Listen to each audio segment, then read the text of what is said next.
And then on two.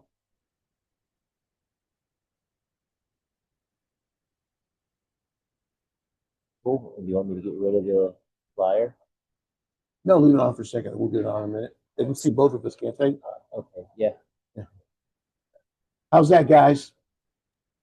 It looks good, and you guys sound good. Are we ready to Okay. start letting people in? Yeah, go ahead. Okay.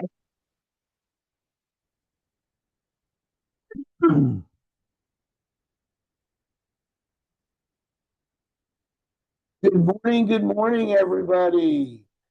I see we got some folks that are early birds today. We really appreciate that. We appreciate you jumping on early. My name is Scott Buckholz. I am hosting today. Keith, my co-host, had to do some family things today, so you're just going to have me soloing it. So I think I'll figure this one out. I'm glad everybody got on this morning. Could we go ahead to get everything started? If you could type in the chat room what city and state you're from this morning, it would really be great to share with everybody else where everybody's logging in from. That would be wonderful. So if you could do that, we appreciate that. And we'll get started here shortly. So as you're typing in the chat room, right now I don't have access to the chat room, but I've got Maya on. She can welcome everybody. I see Bill Johnson on. Welcome, Bill.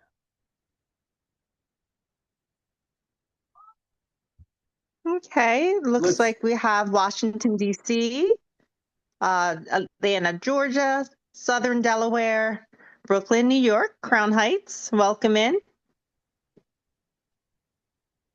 That's awesome. Everybody, if you could, type in what city and state from, and we're going to get started here in just about a minute. We have another person from Washington, D.C. Yeah, I always love seeing Atlanta in the house. Good morning. Cincinnati, Ohio. There we go. Welcome. So, folks, Seattle, Washington. So I am actually from Cincinnati, Northern Kentucky, but right now I'm traveling, so I'm not there. But I'll throw a plug in for Cincinnati, Northern Kentucky. Good to see you on, Alvin. Shelly's on from Seattle. Wonderful. There's LaShawn from Chicago. Oh, we got Bobby Johnson in the house from Detroit. Welcome on, everybody. There's Bill Johnson from Fairfax, Virginia. I know you. Good morning, everybody. I see lots of people. Yeah, there's Bill waving. I see other people logging on. That is fantastic. Well, guys, let's go ahead and get this thing started as we've got a full hour of content to share with you. Again, good morning. My name is Scott Buckholz. I am your host today for the property tour. It is Saturday, August 23rd. Wow, where has the summer gone this year? It has gone by so fast. Before we know it, it'll be Labor Day weekend, and then we'll be talking about Thanksgiving and Christmas. Oh my gosh. Well, again, we love featuring these property tours as we do these and we share from investors in our community from around the country. And we've been doing these for a little over 6 years now. And we actually started back before COVID because we thought it'd be a cool idea to come together on Zoom. And I've kind of called it or phrased it Zoomcast. It's kind of cool to do that so we can feature investors from our community around our country that are actually really doing deals. They're not just talking about how to do a deal, they're actually doing deals. And so we have a really special guest on today. He is one of our instructors, one of our newest instructors. This individual, this gentleman, I've known for, my gosh, we got started about the same time 10 years ago, which is hard to believe in this community. And we both have completely different stories, but our mindsets were very, very similar, and they're a lot more similar today. So I'm going to introduce everybody to Amer. Matter of fact, I've got a guest walking in right now. What's up? Look who's showing up. Oh my gosh, this is fantastic. What's up, everybody? Can you hear me? All right, awesome. We good on sound check there, Maya? All right. Good morning, man. It's so good to be here. In person. This is amazing. It's nice to get together from it is different states, man. Different states. Well, So we're not doing this using AI technology, just so you guys know. We're actually in the same city, in the same space right now. We're in Fairfax, Virginia, and we're doing a little visiting here. We're doing a little networking. We had a great meeting last night around dinner. Oh my gosh, what a fantastic group of folks up here Right. that are part of this community. What was there, about 20 of us? Yeah. Oh, it was amazing. And we got to talk some shop. We got to talk about real estate. We got to talk about just catching up and everything. But today, this is all about Umair. And Umair, like I said, I met Umair 10 years ago, a little over 10 years. No, right at 10 years ago. Excuse me, I got a little frog. And we first met at a Saturday event in Chicago. Umair, I was living in Cincinnati, Northern Kentucky, and you were living in here out on the East Coast. And Umair flew into Chicago, and I drove up. We didn't know each other at the time, but we wanted to first, meet these group of investors. I had no idea what was going on. What was going on either? It was my first meeting, and it was the room was packed. There was over 200 investors there, and that's kind of how our relationship started. And we both got involved in this community, and we've been doing real estate ever since. I had to see if everything that I heard online and all the deals, if it was real. When I got started, I was like, and I wanted to know if it was even possible for a person like me with no previous background in real estate, with no previous history of any of this stuff. And so that was a defining moment. I'm glad you brought that up. That's a good point, okay, because so many people, and if you're a guest on today, or if you're a new community member and you've never done a deal before, you have, I'm sure, just like I had, and Umair just pointed out, we didn't really know. I didn't really know, can I really do this? Yes, I had some background in project management, but could I really be a real estate investor? And could I learn all the strategies? And my biggest fear at the time was, oh my gosh, I got no money, Right. I didn't know anybody with money. At least I thought that. Everyone has money until you don't know that people have money and they want to invest until you actually start asking. I always heard about this thing called OPM. And I was like, I know it's probably real, but I don't. I'm from the Missouri, and Missouri's the show me state. And I was like, someone's going to have to show me how this is done. Why would anyone give me their money so I can get rich? Doesn't make any sense. But when you look at the returns that we're providing investors now, it's something that they can't make anywhere else. No. Fixed and secured by an underlying asset like real estate.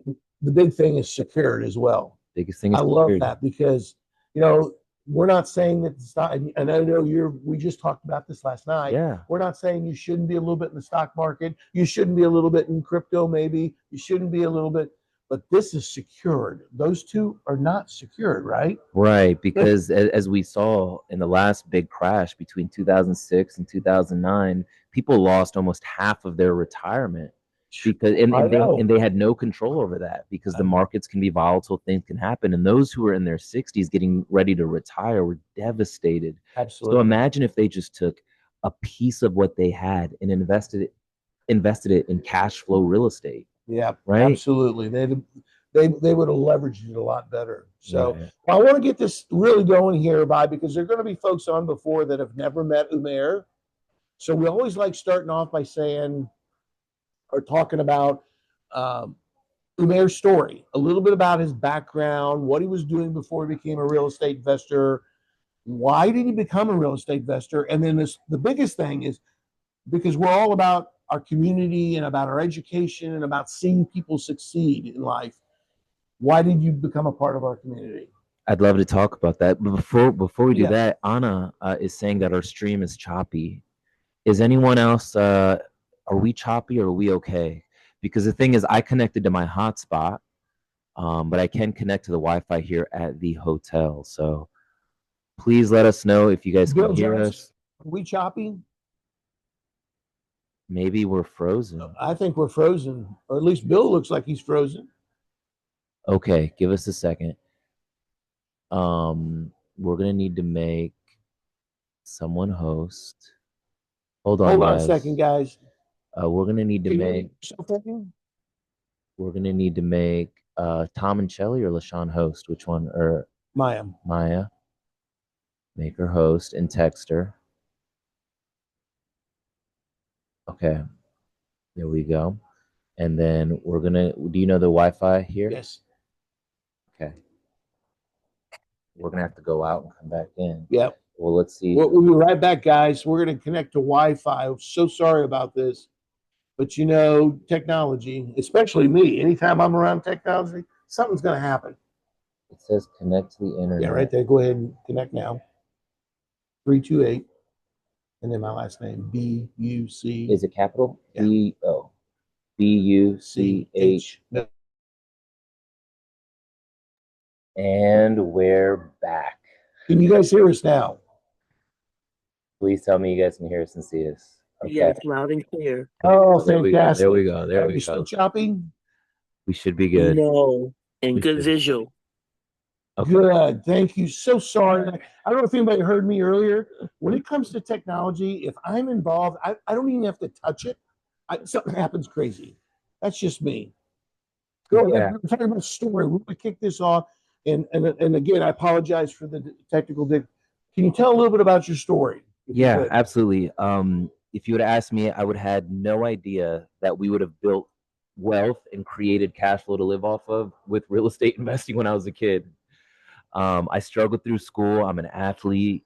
For those of you guys that know me, I've done kickboxing and mixed martial arts, and I was a knucklehead. I got into a bunch of trouble. When you met me, I was a knucklehead. Remember? I was a hot mess. I was a hot mess, guys. But he's a hot mess, though. Through this process of being around the right people and being able to actually see, feel, touch, hear the stories, it inspired me to be a better, like you said earlier, a better friend, a better husband, a better son. And so I struggled for a while. Like, things aren't easy, but having this community has really pushed me.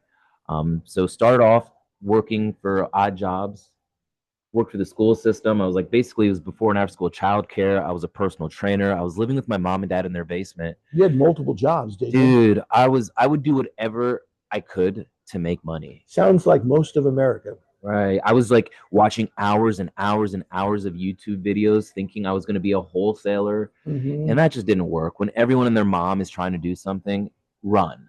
Right. And it's like, and I'm not saying wholesaling is not a good strategy, because I do wholesaling, and I have for years now. It's a part of investing. But as a beginner, knowing nothing about negotiations, knowing nothing about how to, like, it seems easier than what it really is in real life. So I struggled for a while. I found the group, and I just started copying other investors. Copy and paste. Copy and paste. Yeah. So I was like, okay, what works? And now that I have proof that this works, I literally just have to copy what they're doing. So I was a yes man for a long time. Scott told me what to do. Scott Rowe, he was like, Umar, go do this. I just did it. And I did it. And I did it. And after showing up consistently, I mean, it's really paid off. I never thought in a million years that I would be an instructor and I would get to help other people now get started on their journey. So that's a little background. Well, knowing you during this 10-year journey, it didn't shock me when we all found out that he was going to be an investor. Oh yeah, because the change in you was amazing. It was very apparent. And so, but why did you want to get involved in our community? That's kind of important. You know, what did you see in our community? What was it about? They're like, you know, this is I got to try this. I got to do this. Well, I spent money on different programs, like, you know, because you're paying for. I mean, I get it. I get the game. Like, nothing's free in life, right? You get what you pay for, and I've tried a bunch of stuff. I paid for things. They're like online communities, but when I actually found this group, I was like, I can meet people physically. I can mastermind every week. And it was just the proof of concept, and it was just like regular people like me. Oh, yeah. It was everyday people doing amazing things. And so I could visualize myself actually becoming a real estate investor. Whereas in the past, it was like, I would buy these programs and I would listen to these people, and I'm like even I just didn't believe it until I was around it. So the environment was the number one thing that helped me really see the value of this group.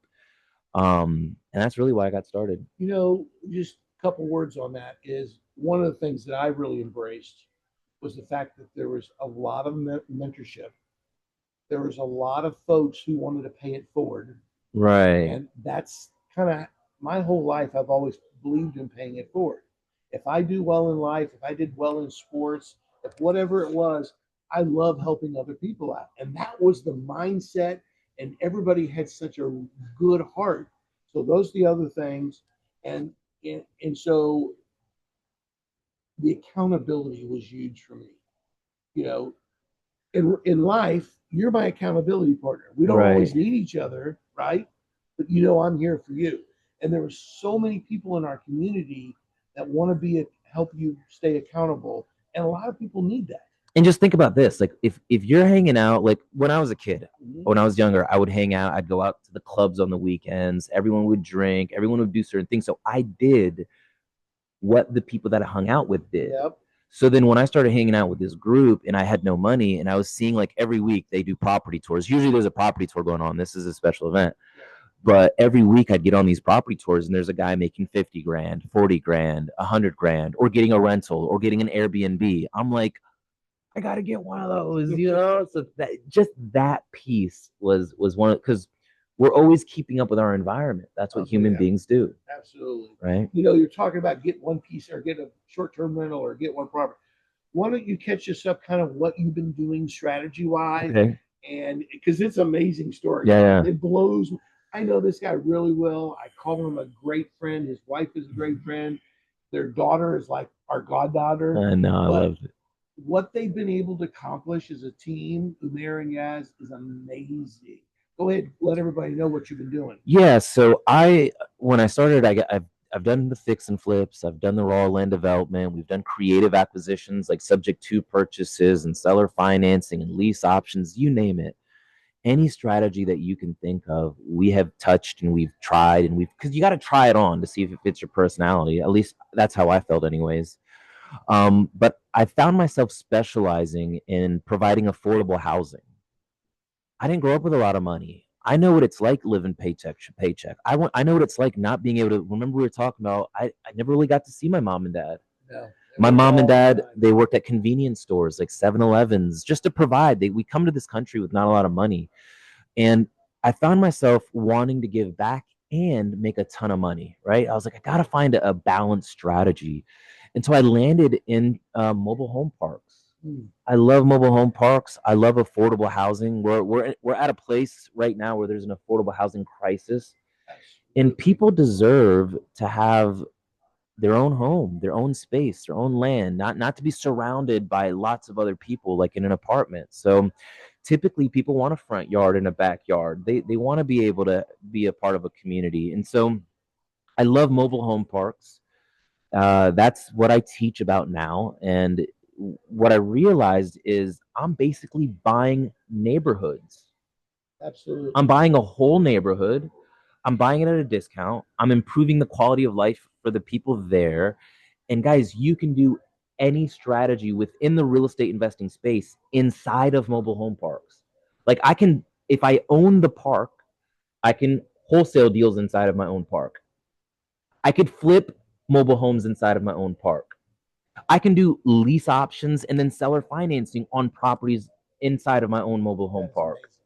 I can show people, like, I can do every strategy that I've learned with traditional real estate inside of my own parks. And really, depending on how you run it, you can make 3 to 5x the income that you would with like a multi-family apartment building. So just simply looking at the numbers, my eyes were like, I was like, holy smokes, this, like, no one's looking at this. No. No one's looking at this. Very few people are. And if they are looking at it, they're just banking on lot rent. And so I looked at the space and I was like, I got to get into this.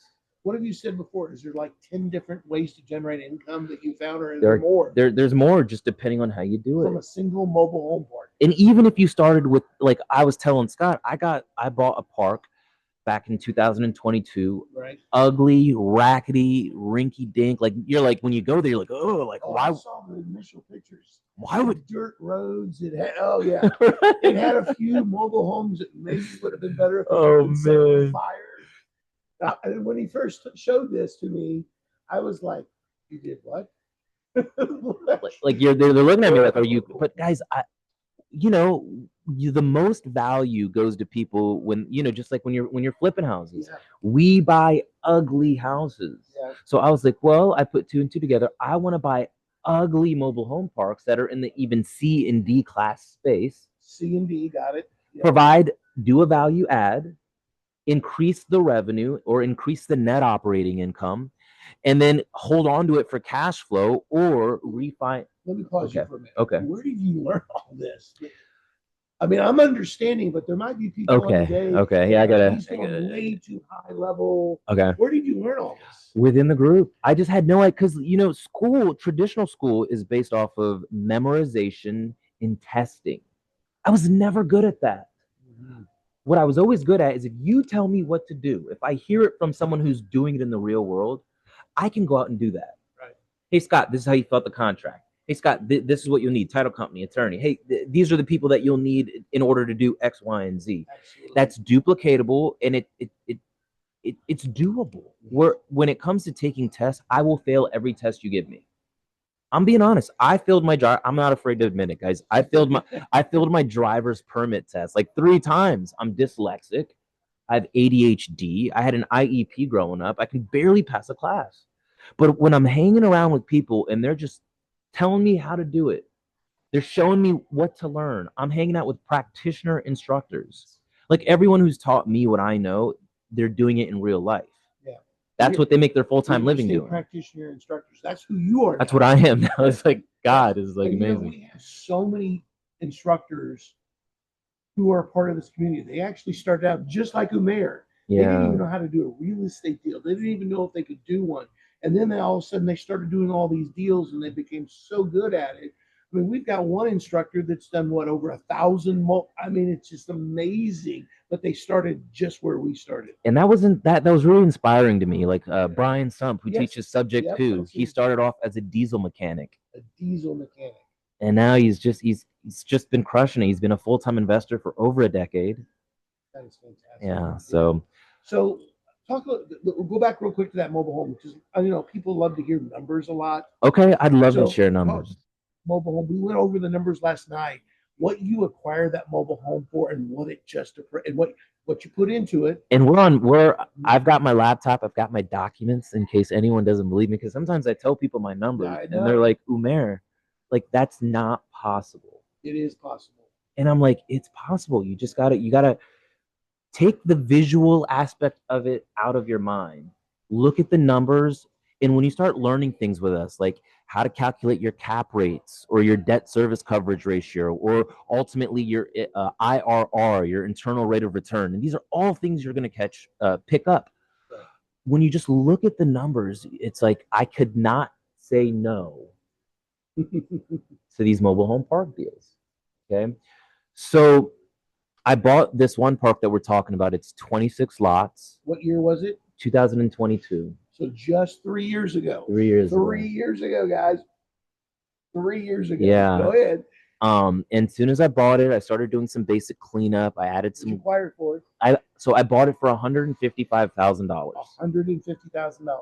Okay. 155. But it was in pretty bad shape. Bad shape. Okay. Okay, but the positives were when you're looking at parks, it had city sewer and city water. That's the expensive. The utilities are very expensive. Yes. Right.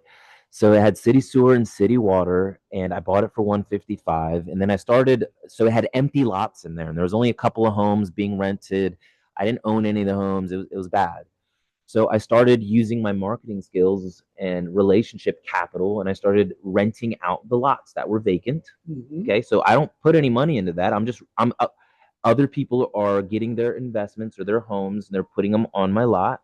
They're making rental cash flow. I'm charging what's called lot rent. Okay, because when you own the park, you make money off of the dirt because you rent the dirt.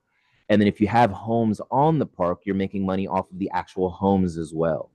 And then if you have amenities, you can charge for those. I mean, there's so many ways to make money. So I bought it for $155,000. I started doing like little things here and there, adding gravel. I added a storage shed. I added a key box where people can drop off their keys and pick them up. I implemented some systems basically.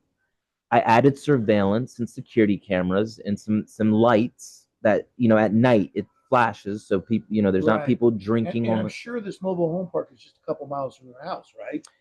No, It wasn't. this mobile I home. knew So this, but go ahead. so this park, guys, this park is 8.5 hours away from where I live. So I live in the Washington D.C. area, very expensive market.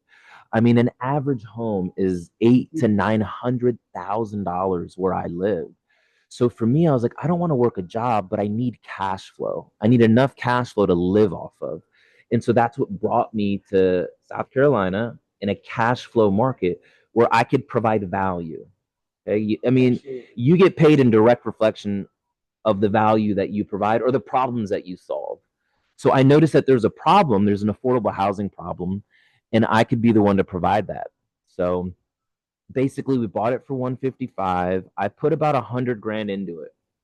Okay.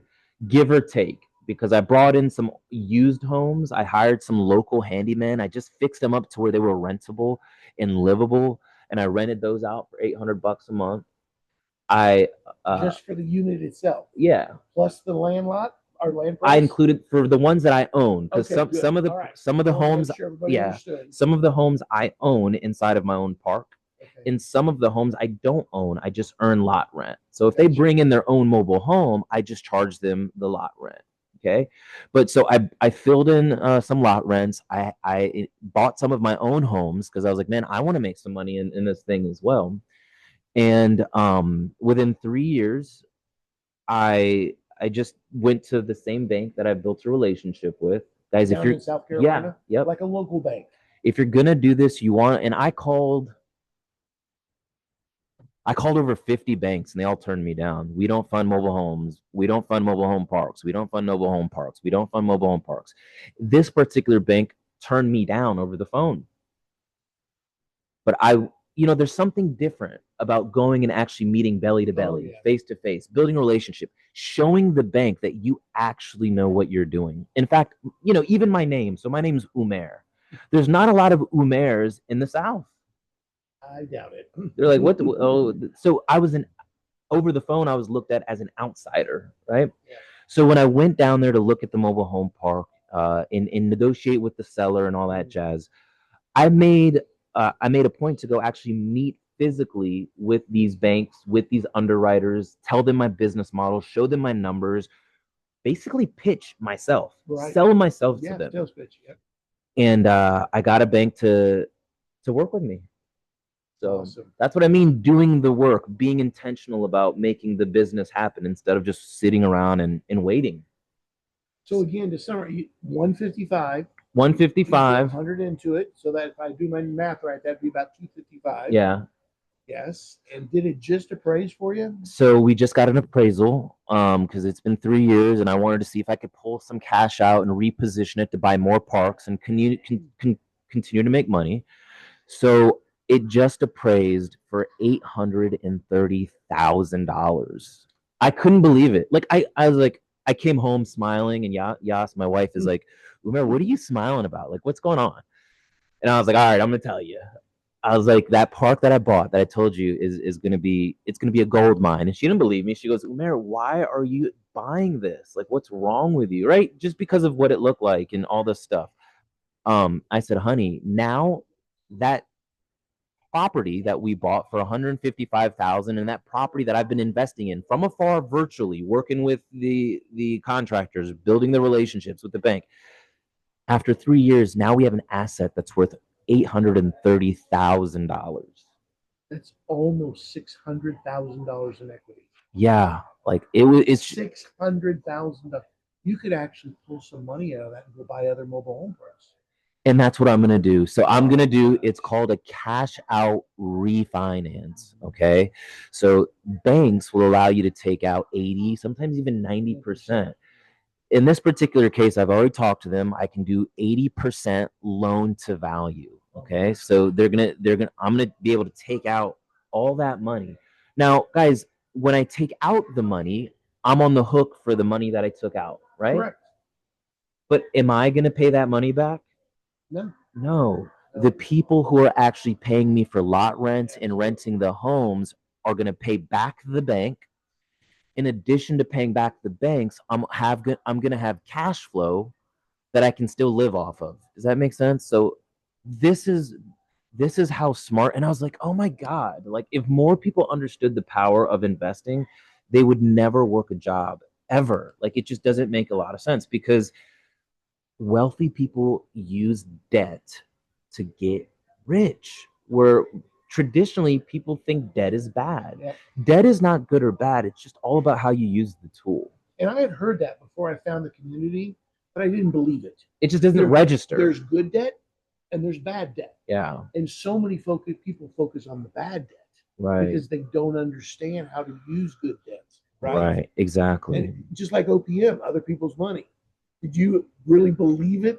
I didn't believe it. I was like, why would they give me their money? That doesn't make any sense. But good. So to Umair's point, good debt is good. So again, I'm sure you're gonna continue to do some value adds in your park. Of You talked course. about there's some different income streams you could continue to add. Right. I thought of one the other day I hadn't even shared with you. Maybe you've already done this. Okay. So you're not prepared for this. Have you thought about partnering with an ice company? They bring the device to your property. And they have them at gas stations and stuff. They don't charge anything. Yeah, yeah. They put it on your property and they give you 50% or whatever of all their income.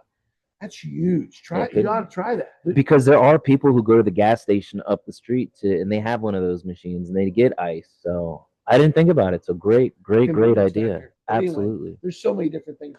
So that's exciting. So that's that. But did you just buy a mobile home park, or are you in the process of buying another one? So I just bought another one in Georgia. Georgia, and you live in Virginia. Okay, Virginia and Georgia. Now this is a 10-hour difference. I was gonna say, wait a minute. Yeah. If I remember correctly, this is on the way to Alabama through Georgia. Right. And you bought another one, okay?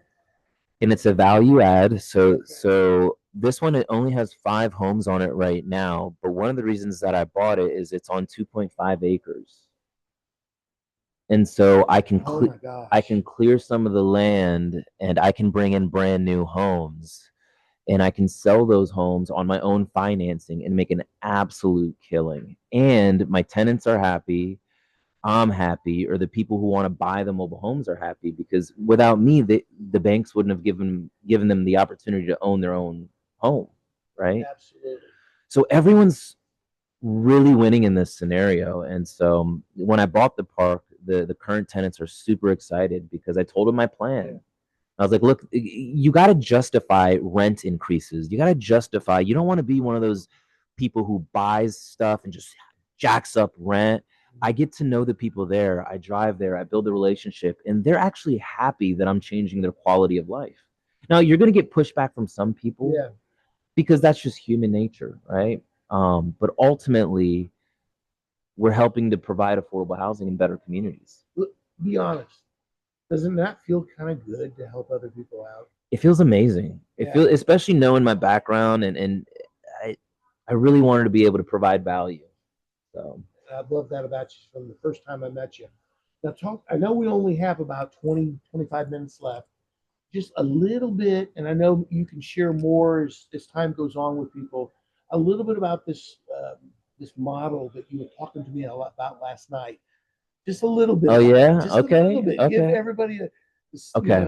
I'm super excited about it. We're going to do a lot of stuff, man. Okay. So this is the new play, right? I've looked at so I love mobile home parks, and I'm going to continue to acquire parks, build parks, but through this process, I learned some things. Okay. Now a play that I'm doing now, and I'm gonna ask Bob to add this to my class. Oh, that'd be awesome. I'm doing it now. It's going to be awesome. But basically, guys, we can all work together to solve the affordable housing crisis by doing this model. This is big, guys. This is huge.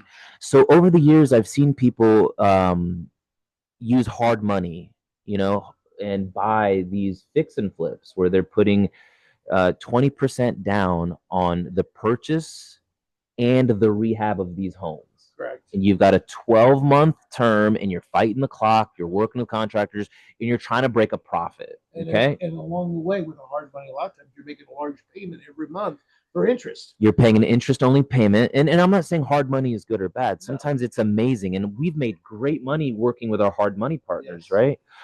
But I thought, and guys, I just don't come from the background where I understood construction. Like, I get it, but breaking down walls, opening up framings, LVL beams, load-bearing, non-load-bearing walls, like, it was all so foreign to me. I got your back. You got my back. I love that, right? But even still, like, I just never felt comfortable really. I don't like haggling on price and dealing with contractors. Like, it's just never my thing, right? So the new play is this, and I figured this out, okay? What I'm doing is I'm buying land. Okay. Plots of land in neighborhoods. There's different, you could find land all across America. It doesn't even matter what state you're in, guys. You could be anywhere and do this model. We're buying land. If you have city sewer and city water, that's amazing. But if you don't, we're going to talk about soil tests a little bit, okay?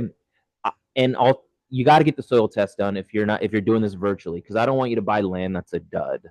But basically, I'm buying land. I'm bringing double wide homes or modular homes from either Legacy or Champion or all these different two big ones. And there's lots of them, but I'm buying these homes. First, I buy the land. Then I'm putting a foundation on the land. Like a concrete slab.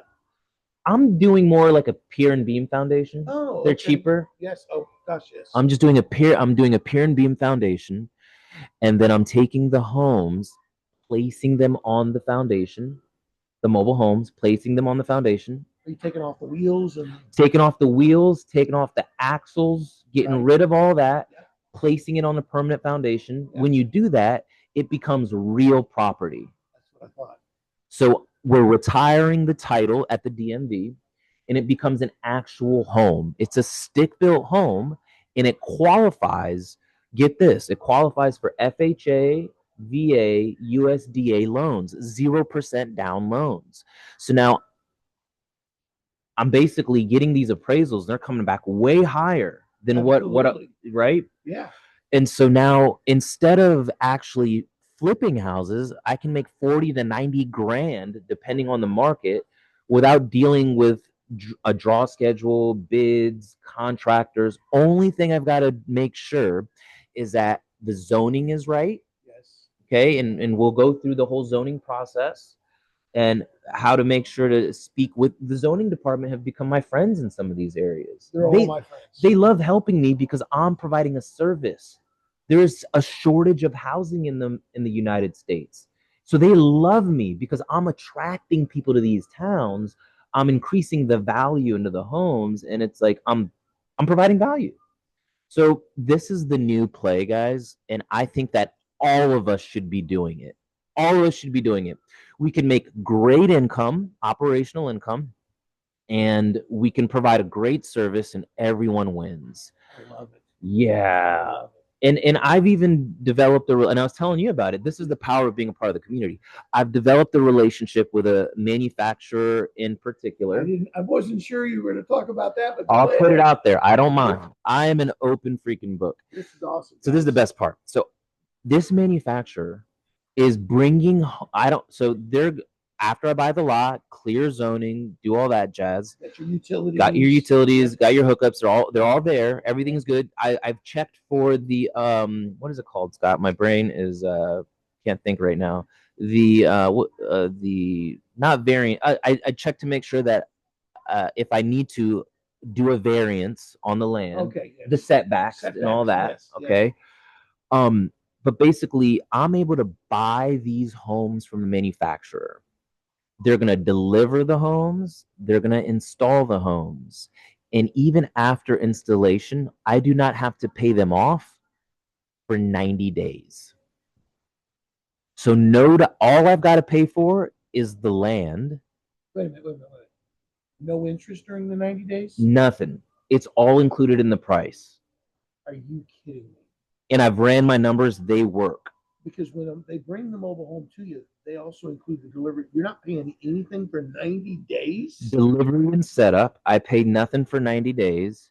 And within that time, I'm either going to sell that property and make that fix and flip money, 40 to 90 grand, depending on the market, or I'm gonna, that relationship that I built with the bank. Yes. I'm gonna say, hey, bank, I've got this property on this land now, and it's gonna appraise for more because it's real property now. I'm gonna refinance and I'm gonna rent it out for cash flow. That is mind blowing. If you do 10 of those, you can create like $6,000 to $7,000 of passive income after taxes, insurance, and debt service. 6,000 to 7,000 a month. If you keep them, right? Yes, that's what I mean. Yeah. So everybody's going to have a different play, right? Some of you may say, you know what, I want passive income.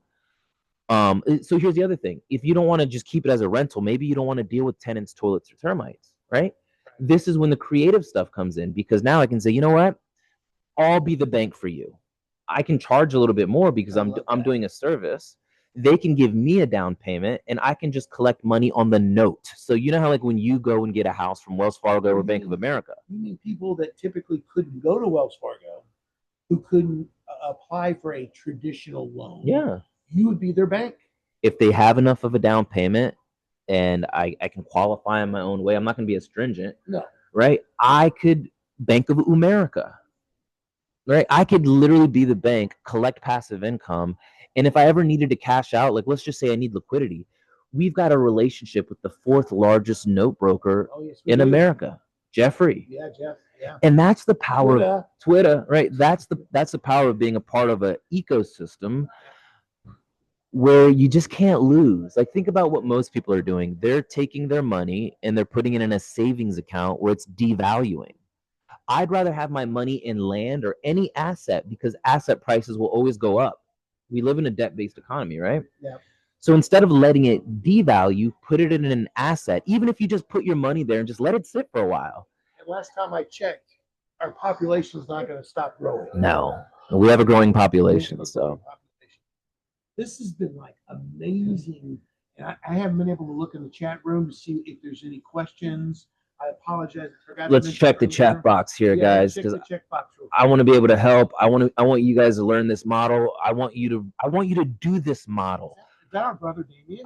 That's Datwan. What's up, Datwan? Okay. I just saw him for a second. He's a part of our community. What's up, brother? So basically, guys, if we do this model as a group, right, you guys can make, and I'm going to add it to my class because there's more than enough money for everyone to be successful. Why would you, as a business owner, as an entrepreneur, why would you share this? Aren't you afraid that people would tap into what you're doing? Why would you share all this information and knowledge? Well, the key is this, guys.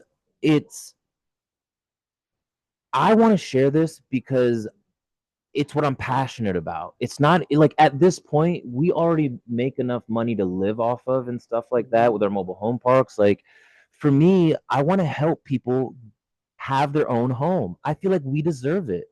And a lot of times the lower markets get trampled all over, right? They get taken advantage of. They work. Like some of my tenants, I noticed that some of my tenants, 50% of their paycheck goes to their living cost. That boggles my mind, dude. Yeah. And so the only way to really make, to live a legendary life, right? To be fulfilled in life, it's not about money. It's about fulfillment. And I saw something really interesting It's about fulfillment. day, that by 2030, there's going to be an increase of 20% of the renter base. 20% more of the population is going to be renting by 2030. Yeah, they're trying to condition us to not have ownership, which is whack. Whack. No. If you can afford, if you can offer affordable housing and make some money along the way. Everybody that's on today or anybody that takes your classes that you help out or we help out, they can help people with affordable housing, right? Right. But also make some money along the way. I love that. Why do you think the government doesn't provide housing? Or hasn't, anytime they did, they screwed it all up with the ninja loans and all that crisis. So no income, no doc loans that ruined the economy. I mean, the banks got saved, but everyday people like us got demolished. So the only way, that's why I love this group so much.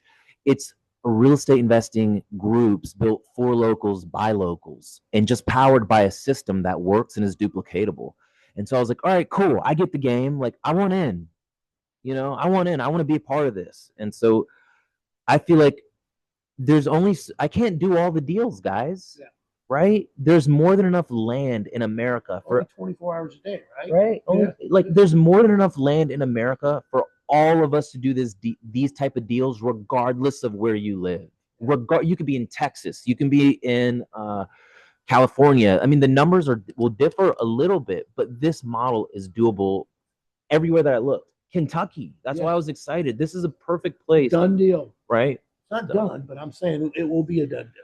Yeah. So Amir, you've shared so much, and we still got a few minutes, but what we've talked about for a long time now about how our mind, and like just last night hanging out together, and before with that, we hung out at the house with your beautiful daughter. I get to push her on the swing. Yeah. And she calls me Papa, and she calls Sue Nini. We love her to death. There's no point of making all this money if you don't have people you can enjoy it with. But that's where I'm going, brother. That's where I'm going. So many people who do, I mean, most of America works 2-3 jobs. I mean, there's a huge stat out there. I don't know what it is. People, once they get to 65, have to work. That breaks my heart. That was going to be my dad, remember? Not work, not want to work. Yeah. They have to work. Like, I'll never fully retire because I love what I do. I love helping other people. I love It's a difference, investing. Yeah. It's a difference, right? Difference. But what I love about what I'm doing, I'm here right now with you, right? Okay. And Yaz and my wife and Sophia. You found a mix, which so many people, this is like the special sauce on a Big Mac, right? Or whatever they call it. Remember that saying that something Big Mac special sauce? You have found the special sauce to create a thriving, growing business, and it's still growing. I'm still doing this. I don't know everything. I'm still learning from the other instructors. You do that. Coming from where you were, you shared that earlier, but you have understood, or you have figured out the magic or the special sauce. You have created time for him. Yeah. To spend with his family. It's the most important thing, dude. Oh my God. I don't care about the money. Do not care. You can tell this guy, he's in pretty darn good shape. He's a should I say retired? Yeah. Workoutaholic. But yeah, I did MMA. I can't believe that I was willing to get punched in the face for a living. Like, that's how broke I was, y'all. How wrong with this is you find time every day to work out because it's important with you. You find every day, find time with your family. Yeah. And you get to, take them to the beach. You get to do this. That's what people want, right? That's what you guys want is how do I create income where I can spend all the time I want to do, whether it's golf, maybe, Amir, you're not a big golfer.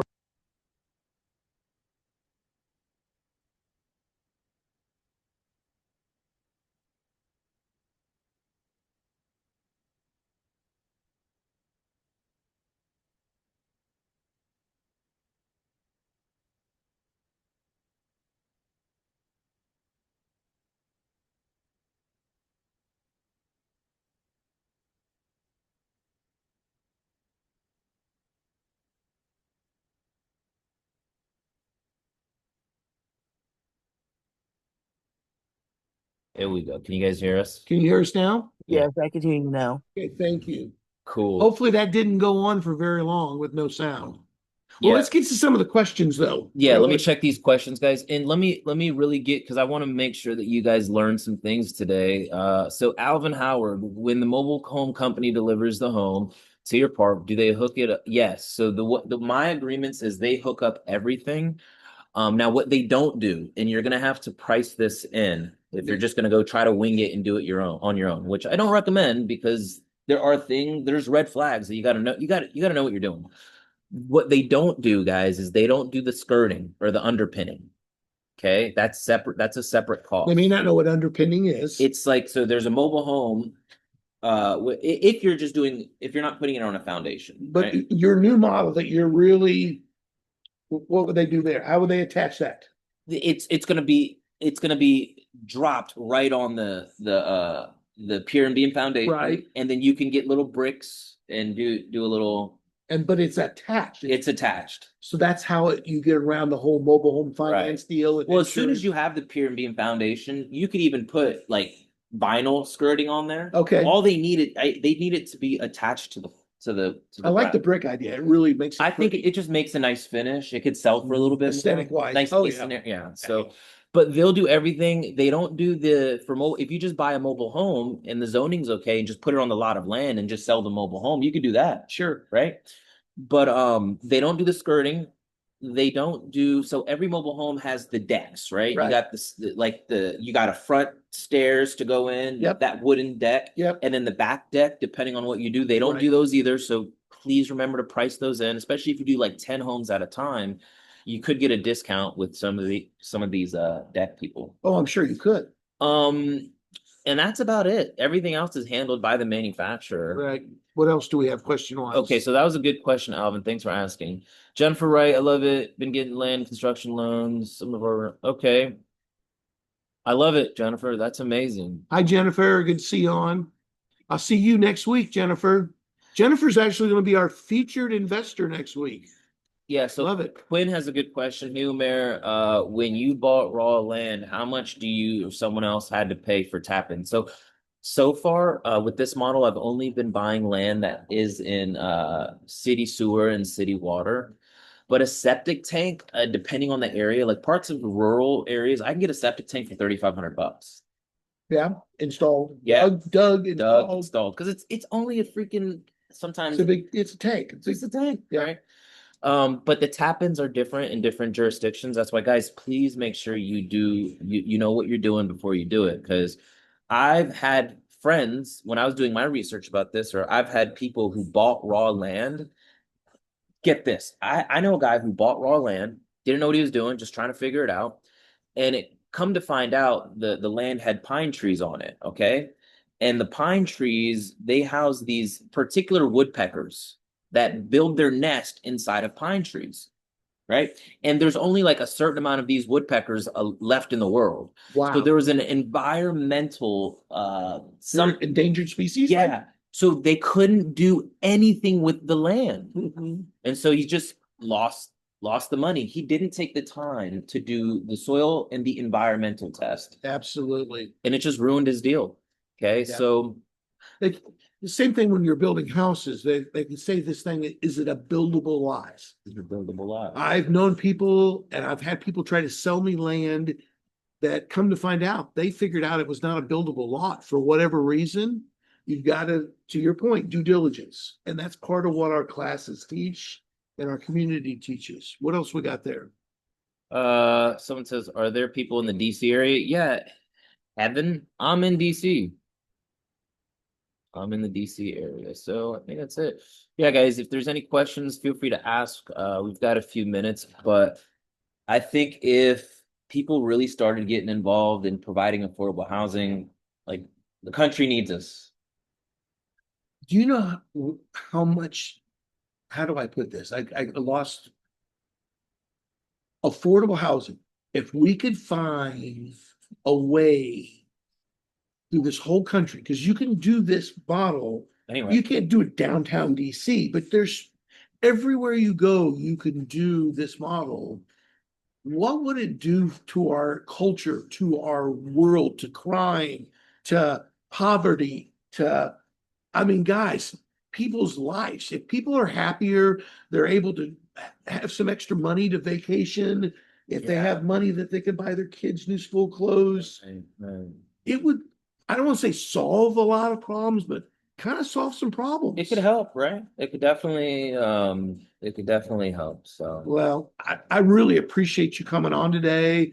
I appreciate hanging out with you, brother. Yeah, man. Man, you're such a good friend, and I've learned so much from you, and just to see how you have grown.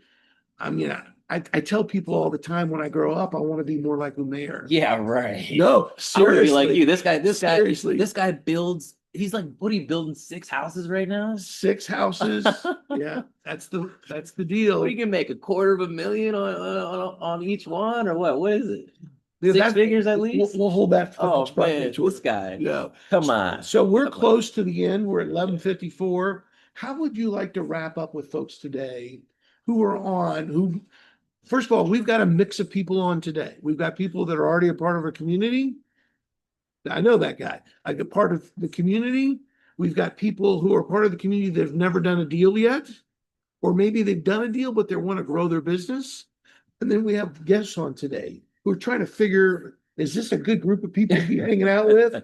Or is real estate really the thing to do? How would you like to leave everybody today? I know that's huge, but Yeah. and you got 6 minutes, so I'll take my time.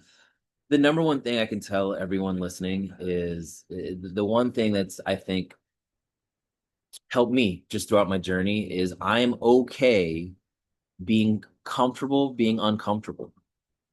And I'm okay with that. mm-hmm. And if you're going to be in business, if you're going to grow your marriage, if you're going to be healthy, if whatever it is, you got to get comfortable being uncomfortable, because guys, growth doesn't always feel good, right? When I'm lifting weights, it hurts, but through that pain comes growth. When I'm running, my lungs burn, but through that burn, my lungs get stronger. The problem I see in the marketplace is no one, even in the most abundant time the world has ever seen, most abundant time, too many of us are still living in fear. Guys, with the technology, with the resources, with the tools that are available in 2025, you can have what you want, you can do what you want. And I'm super grateful to be an American. We're Pakistan, where my family's from, Right. Iran, like women sometimes can't even paint their freaking fingernails. You have no idea the freedoms that we have here in America. We take it for granted. And how you might be ignoring it right now. Anyone can get rich in this country. It's been proven over and over and over and over and over again. The question really is, I kept asking myself, am I willing to do what it takes to reach my goals? And so I want to leave you guys with, man, take action, get help, and live life on your terms. And if you do, then you'll deserve it. Right. Then you'll deserve it. Because right now you don't deserve it. I didn't deserve it. I was like, hey, I have to be willing to do the things to deserve a better life. So right. And we have a lot of sayings in our industry. Yeah. And we also have a lot of sayings in our community. And one of the great sayings when I first got involved with this community was, I was told before I even got started in real estate investing, and right when I first got joined up with the community back in October of 2015. So it's right at 10 years. 2015 is what they told. Everybody kept telling me. It wasn't just one person. It was multiple people. They kept saying, you'll give up on yourself before we give up on you. Yeah, I remember hearing that. Remember that? That meant a lot to me. Really. That meant a lot to me. I'm like, okay, I heard it like from this person, then this person, and this person. And I'm like, wait a minute. Everybody's on the same mindset. What's going on here? Yeah. They're not going to give up on me. I'm going to give up first. And that's kind of, if you think about it, that's what happens in life.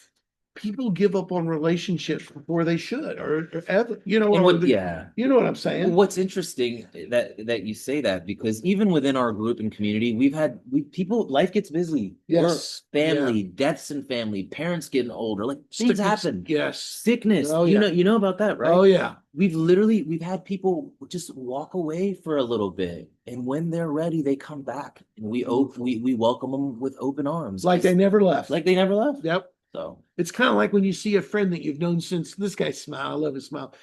Like you see a friend that you haven't seen since grade school or high school, and within 5 minutes you're like, it's like you haven't been apart forever. Yeah, that's one. You're right. You said that's me, because you left for a while, you came back. Now you're like, all right, it's real. It happens, and it's cool. It's okay. We don't love you any less. Life is life. But to wrap up what you've said, Amir, I wish, for folks who are on, I found this community when I was 55 years old. Wow. Okay. And yes, you guys can do the math, so you can figure out my age. But I have said this 1,000 times, if not more, since I have found this community. And this is the honest truth. If I knew what I knew now when I was in my 20s. My God, dude, imagine. So when we get people, look at this, when we get people and they're excited about getting involved and doing real estate, and they're 21 or they're 20 or they're 25, I'm thinking, if they knuckle down, if they follow the processes, they follow the mentorship, if they follow the people that have been there before them in our community and they've made the mistakes and they fixed them and they Right. retired by the time they're 30. Yeah. I mean, think about this. I was 26 when I found the group, had nothing. I'm 37 now. 37. We have a lot more coming in than going out. Let's put it that way. Right. That is amazing. So folks, we're close at the wrap up. We're glad everybody was able to join us. Next week, we'll be right back we will actually be doing a property tour featuring a specific property, and we'll be in the Utah Salt Lake City market. And then right after that, we're going to be we're going to do Salt Lake 2 weeks in a row. So we can't wait to have you guys back. Mayor, this is like midnight day, brother. Man, we're still going to lunch, right? Oh, that's right. We're going to lunch. Yeah.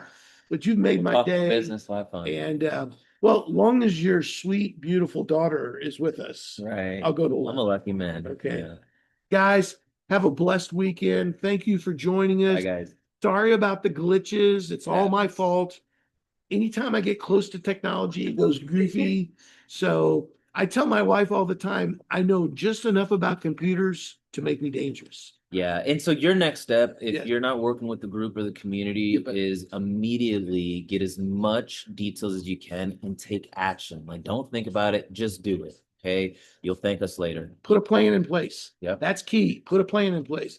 Guys, have a great weekend. Night, team. See you. Have a blessed weekend. Take care. Let's do it, brother.